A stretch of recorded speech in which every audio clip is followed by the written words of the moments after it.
Good afternoon, everyone. My name is Lori Bombacco. I'm an oncology dietitian. I'm presenting to you live from inside the Cancer Wellness Center. I'm inside our demo kitchen here. You see labeled behind me. Thank you so much for those of you joining us on Facebook Live as well. And for those of you who have registered for the program, I'm so excited to see you here for one of my favorite programs that I am involved with at the center. This is called Ask the Dietitian. And for our June segment of this program, we chose the topic, navigating the grocery store. It's a hot topic. A lot of people have questions about this because they want to know specifically how to navigate that store in order to find foods that would satisfy their desire to consume a cancer protective diet. So for today, there were a lot of questions submitted. We actually had 11 questions. I am going to answer 8 of them, because some of those questions were similar, and I'm going to kind of categorize them together for you. For those of you who have registered for the program, you will get a copy of the PowerPoint presentation, which I am about to share on my screen. And I also include additional resources and some recipes. So thank you again for watching, and welcome to Ask the Dietitian. I'm going to share my screen now, and we're going to get going on our June edition. So if you aren't already aware, let me be the first to celebrate National Cancer Survivors Day with you. It's the first Sunday of June. And so this month it falls on June 4th, and it really is a celebration of life.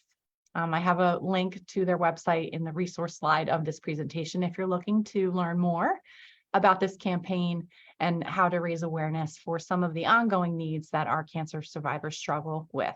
Here at the center, we do try, I think, so passionately to address them. And I really am proud to be a member of the center to do that.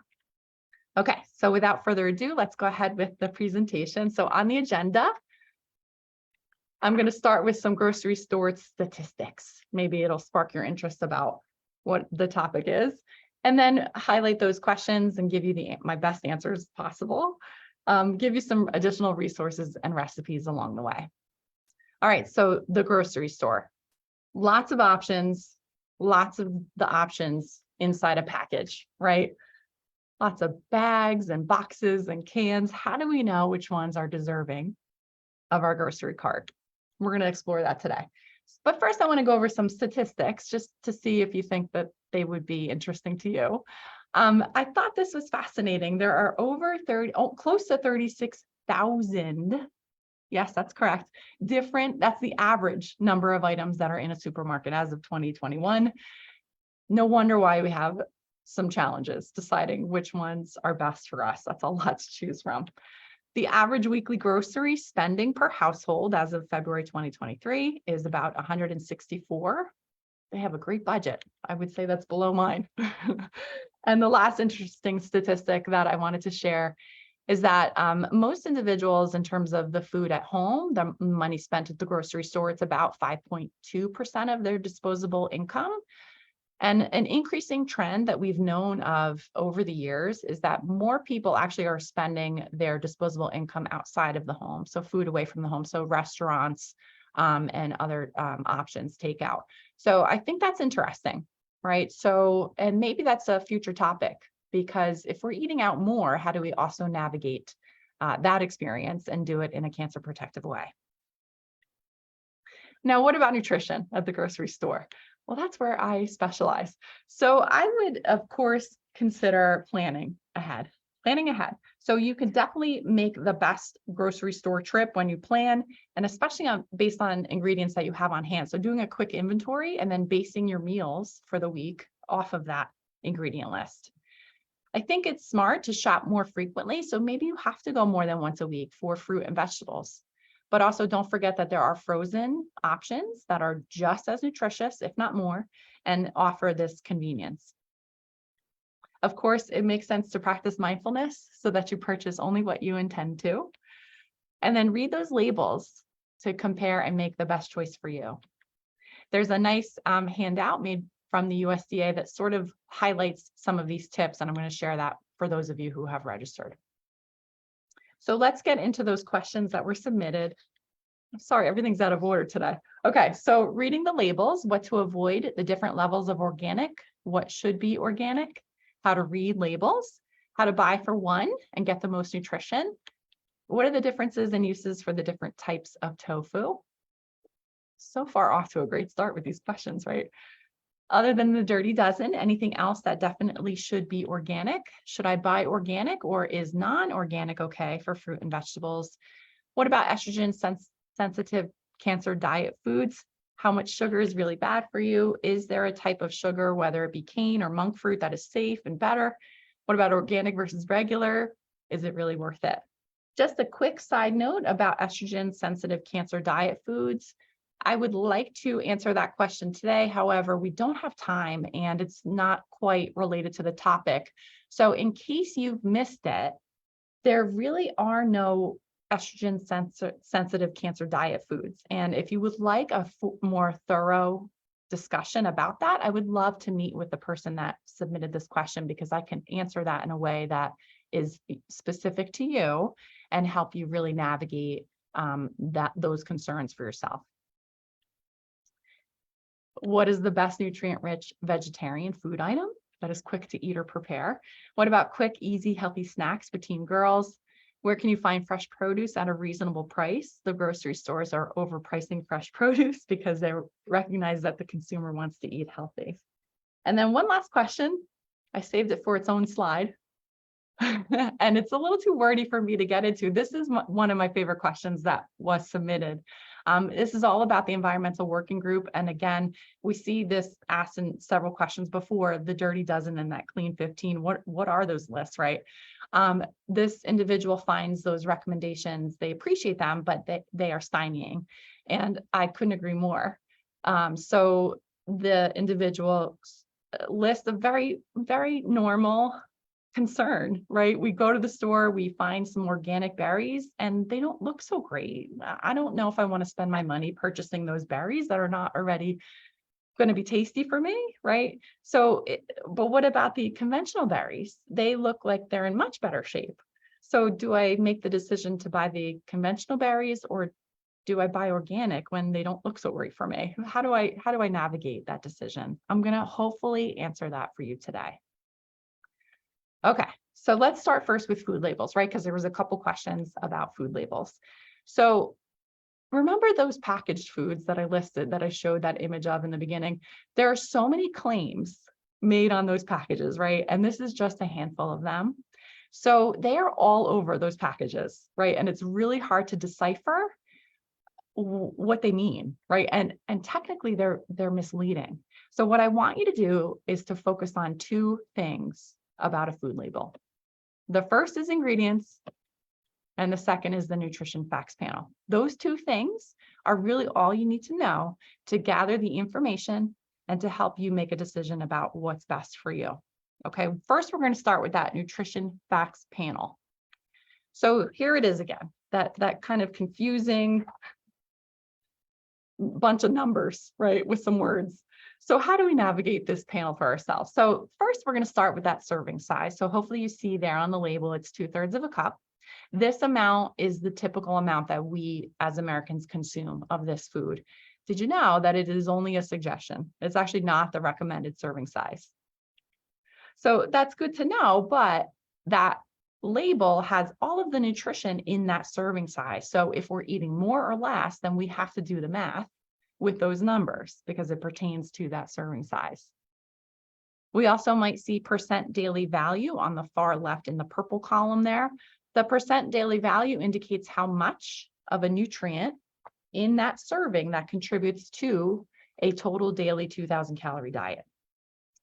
But many of us may not be eating 2,000 calories, right? So again, we have to do the math, and that can be very complicated. So I think a good rule of thumb is this fourth point here, that 5% of a nutrient is low, while 20% of a nutrient is high. And that may work for you in many different ways. So for example, here we see sodium, we see saturated fat is 5%.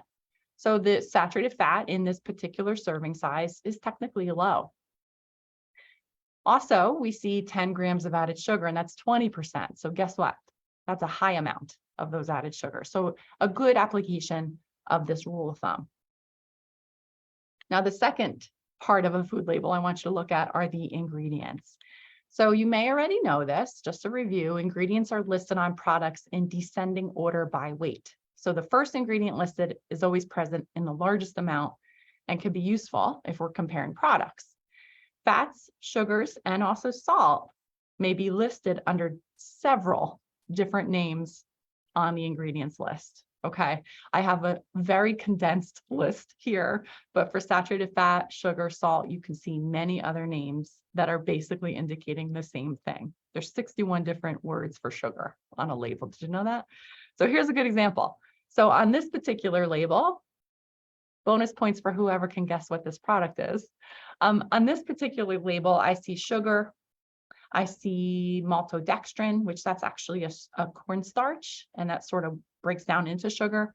I see dextrose, that's also sugar. And I see corn syrup solids, that's also sugar. So 4 different types of sugar in this particular product.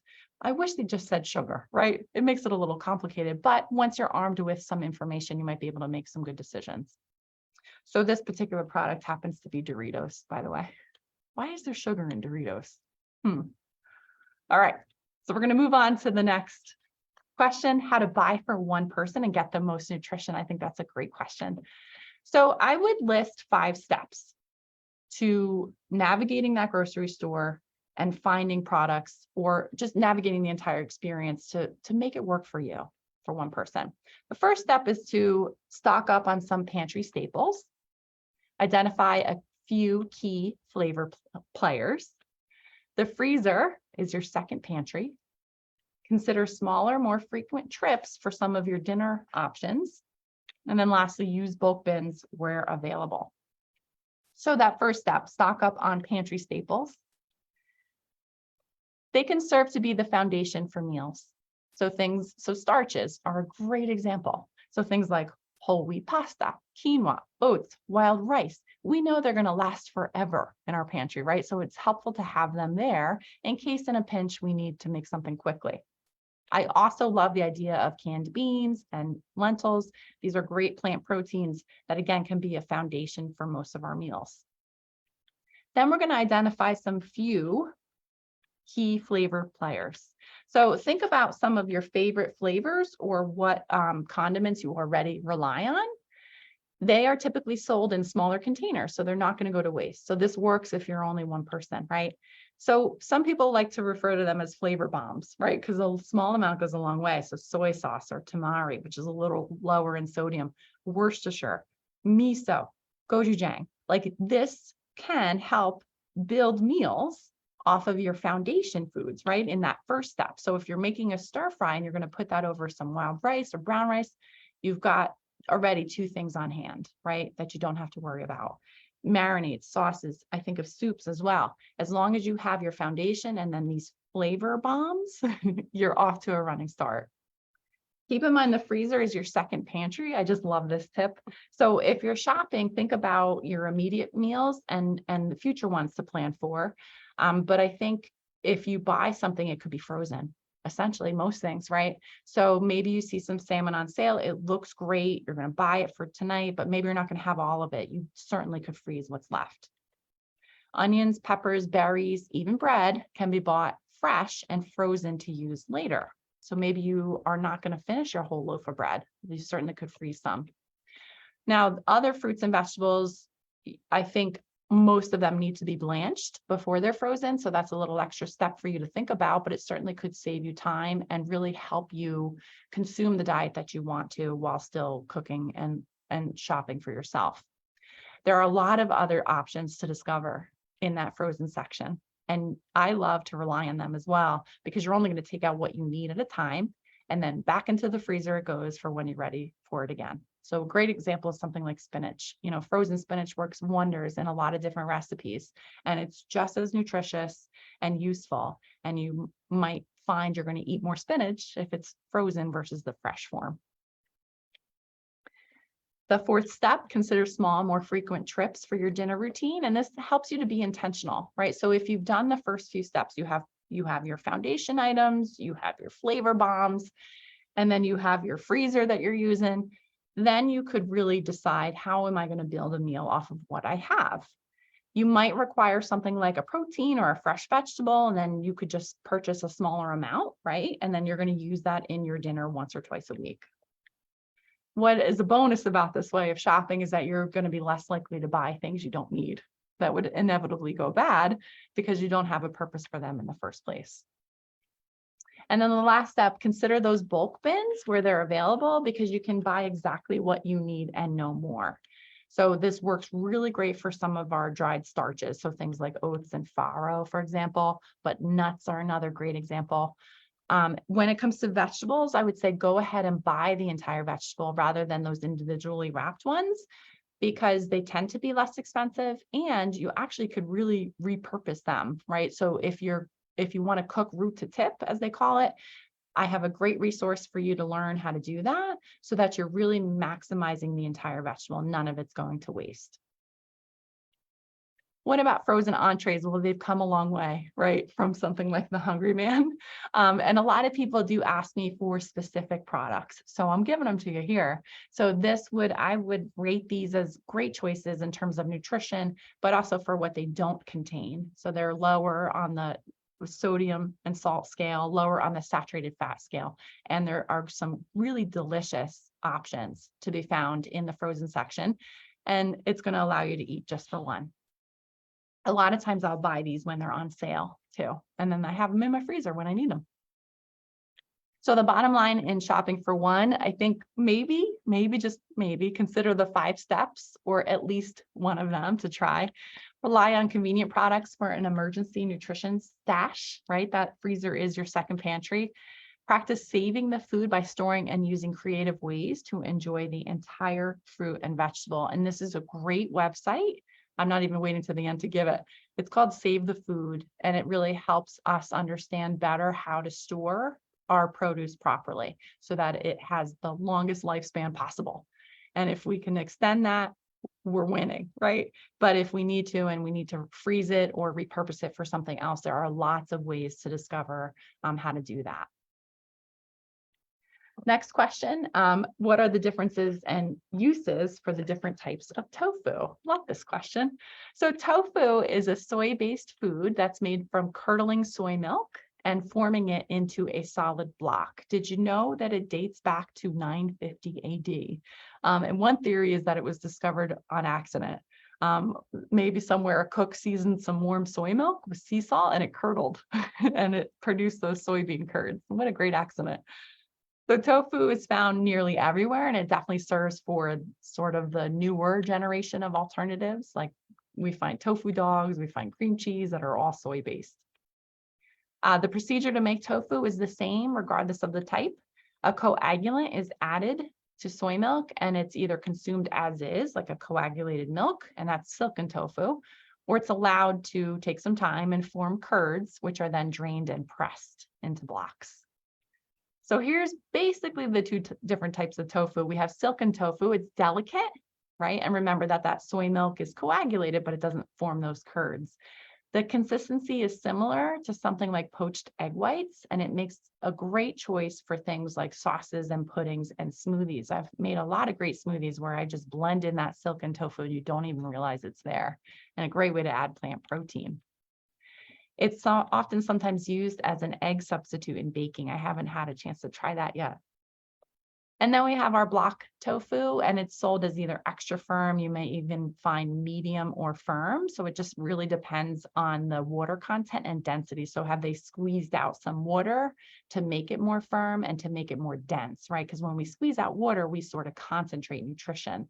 I have seen in some grocery stores, ultra or super firm tofus, or like a high protein tofu. And that's again, like kind of the most extreme sort of pressed tofu where it's really a lot of the water is taken out. And most of those ultra or super firm tofus don't require any pressing or draining of that extra water. There is no technically standard definition to describe the categories of block tofu. So one company's tofu may be similar to another tofu's different version, right? So someone might use a firm tofu and it looks similar and nutritionally is similar to an extra firm from a different company. Firmer types hold up better to heat. So we find if you want to saute, you're going to look for some of these extra firm tofus, certainly even for grilling. And the high protein and the super firm tofus hold up even better to a high heat. So great for grilling. Now, what about nutrition? I can't help myself. So the nutrient content of tofu really depends on the type of tofu, but generally the more firm the tofu is, the more dense it is. So it's more concentrated in terms of calories, protein, and fat. The calcium content of the tofu depends on the type of calcium coagulant that is used. So you would just check labels there. But otherwise, tofu is a great source of calcium if you didn't already know. And it also provides a source of iron, omega-3 fats, and some brands will also fortify their tofu with things like vitamins B12 and D. So do I think this qualifies as a good choice at the grocery store? Absolutely. Such a versatile product. Okay. And I'm just checking the time. I think what I'm going to do is answer one or two more questions, and we're going to have to save the remaining questions for another Ask the Dietitian, I think. Okay, so how much sugar is really bad for you? Is there a type of sugar, whether it be cane or monk fruit, that's safe and better? Great question. So really the issue with sugar is the form of added sugars. They occur in foods and beverages that do not have any sugar in it in the first place. And the manufacturer technically added the sugar. That very simplistic definition. But if you look at labels in the grocery store, right, there's 36,000 of them to look at mostly. You'll find sugar in almost anything. And you might be surprised where it could be hiding. So we might find it abundant in things like yogurt and energy bars. It might be even added to savory things that you might otherwise not necessarily use sugar in, like ketchup or bread or salad dressing, pasta sauce. So check labels. That's what they're there for. Now, experts do advise that we limit our added sugar consumption to 10% or less of total calories. Some expert organizations recommend even less than that. And that's because what the evidence shows is that consistently, not just here and there, but consistent overconsumption of these added sugars, they are associated with a poor quality diet. And they may lead to excessive fat accumulation because it's a lot of concentrated calories in sugary foods without a lot of nutrition. And that's an important point to make. So what does that less than 10% number really mean for us, right? This is where I can be helpful as a dietitian, but this is a good rule of thumb on the slide as well, that we have limits. So for women, it's advised to have no more than 6 teaspoons a day. You see the number of grams, that's about 24 to 25 grams. So on labels, you can look at those numbers. For men, they're allowed a little bit more. They can have 9 teaspoons or 38 grams. And then for children, we're looking to limit that to 3 to 6 teaspoons per day. Now, what about monk fruit? So monk fruit is a natural high potency sweetener. You'll find it in a lot of different foods, right? From frozen desserts to other sugar-free foods. It's high potency because it is about 200 times sweeter than the sweetness of sugar. Did you know that? It is derived from a fruit that has been consumed in China for at least several hundred years. So it's almost ancient, right? And it has been historically used as herbal medicine. Monk fruit doesn't have any calories or carbohydrates. We don't metabolize it, so it doesn't impact our blood sugars, which is why it may be appealing to those who might have some blood sugar related conditions, such as type 2 diabetes, and it may be preferred for some to consider using it as a replacement for sugar. It may well be safe. This is according to our experts. Although any chronic adverse effects might easily have escaped detection, meaning to say there have really not been a lot of studies. So we can't really definitively answer, is this safe or not? We think it is, but we can't confidently say it is. It hasn't been well tested in animals. And that's sort of the chain of events that happen in this country, how we test additives to see if they're safe for human consumption. We start with animals and we see the effects of that in animal studies. So we don't really have good information about that at the moment. Okay, so my job as a dietitian is really to give you information and you to make the decision based on that information. Okay, So what about those? Let's go back to those added sugars, right? How do we eat less of them? So I always suggest that individuals do an inventory of what added sugars they're having, how much and from where are they eating added sugars. So this is where labels come in handy, right? Because you can compare and you can choose ones that have less, especially for those high sugary foods, like some breakfast foods, the sauces, the condiments. We can choose ones that have less. Really great to know, right? So here's a good example, right? So we're going to this nutrition facts panel. In this 8 fluid ounce serving, we see 23 grams of added sugar. That's a lot, right? So that's reached the limit essentially for females. So maybe we want to choose a product that has less. Or maybe we want to do the math and maybe only have 4 ounces, and then we're still under budget for the day. And we could make accommodations for the rest of our choices today to still remain under budget. And this is why having this information is really a helpful tool for you. And hopefully after today, you've gained that understanding of this is how you can use labels to help yourself. Another way to eat less added sugars is to enjoy fruit. And I think sometimes with using sugar instead of a sugar alternative or a sugar replacement, we can appreciate how sweet something like fruit is, especially seasonal fruit and especially local fruit, right? If we're starting to take advantage of the farm market, now is when fruit and vegetables are going to really taste delicious. And then, as I mentioned earlier, if you have a smaller portion and you have it less often, you definitely can eat less, right? Especially of those added sugar foods. So the bottom line about sugar or alternatives, which are better, well, just keep in mind for added sugars, we have that daily budget so we can enjoy it. It's part of our discretionary amount of calories, and we can enjoy it in part of an overall nutritious diet. Experts advise that sugar alternatives do not cause cancer, but some of the sugar alternatives have been associated with risk in animals at very, very high doses. So that's for your information, again, to know, because that's your decision whether or not you're willing to take a risk. The experts say there is no known risk. However, we do have some information about animal studies. Alternative sweeteners are hundreds of times sweeter and may deceive our taste buds. And I think that this is an important point to make. So are we setting ourselves up by using them so that we now cannot appreciate how sweet just plain sugar is, right? We want something that's even sweeter. And we may sort of over time sort of train or condition our taste buds to want more sweet. Okay, so given our time, I think what we're going to do is we're going to stop the presentation here. As much as I would like to continue, but I want to be mindful of everyone's time. So I'm going to stop my share, and we're going to have part 2 of this Ask the Dietitian presentation at a later date, which we will announce to you.